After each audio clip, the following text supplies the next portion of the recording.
Malaga, ancient city and birthplace of artists.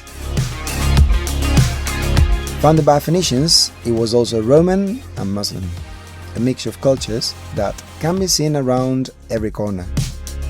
A cosmopolitan city of Mediterranean customs that unite tradition and vanguard, culture, gastronomy, natural spaces, parks, beaches.